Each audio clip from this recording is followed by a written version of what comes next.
Angela បានទាំងប្រូមទាំងស្អាតទាំងឆ្លាតបកាយ support team ហើយសំខាន់អត់ចេះស៊ីពេលយជាងគេទៀតហ្នឹងស្មោះស្នេហ៍ហ្នឹងហើយអញ្ចឹងហ្នឹងហើយរឿងហ្នឹងវាអញ្ចឹងចង់និយាយថាខ្ញុំចេះលេងតែ hero Angela hero support ហើយបើខ្ញុំមិនទៅសើ Angela ទេឲ្យខ្ញុំទៅសើ hero ផ្សេងមិនកើតអីគូម៉ែមកពីអ្នកទាំងអស់គ្នាចោទថា Angela សាវ៉ាហ្នឹងដោយសារតែអ្នកទាំងអស់គ្នាអត់ទាន់ជួបខ្ញុំបើជួបខ្ញុំប្រកាសជាទៅសើតែ Angela ស្មោះស្នេហ៍ហើយអញអស់និយាយមក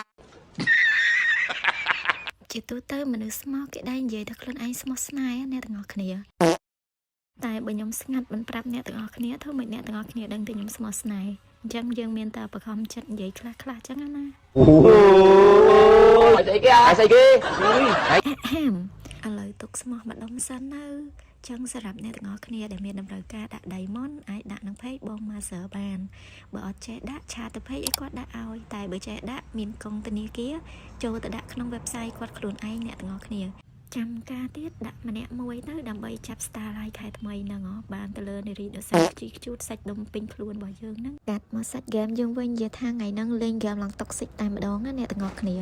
ថាចូល5 6 game ឯងគ្មានបានឈ្នះមួយ game មកវាអត់ស្អីទេម៉ូម៉ៅចុយម៉ាយអញមិនឃើញអត់ចង់ឃើញអញមិនចង់ឃើញអញមិនចង់ឃើញអ្វីទាំងអស់មើលទៅ game ហ្នឹងប្រហែលខ្ញុំគ្មានស្គាល់រសជាតិម៉ៃតិចគេទេអ្នកទាំងអស់គ្នាអើយបើ Legend ហ្នឹងផ្កាយឡើងចុះនិ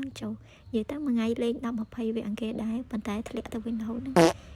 ឡើងបានមួយផ្កាយចុះទៅវិញ3ផ្កាយអីចឹងណាអ្នកទាំងអស់គ្នាអញ្ចឹងបើពីណាគេខ្លាំងឆាតមកខ្ញុំមកជួយអូសខ្ញុំផង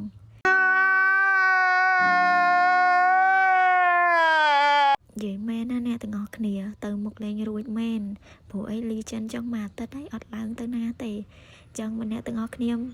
ចង់អាប់រ៉េងអីជួយហៅខ្ញុំទៅអាប់ផងលោខ្ញុំបានស្គាល់ជាតិម៉ៃធីងគេដែរ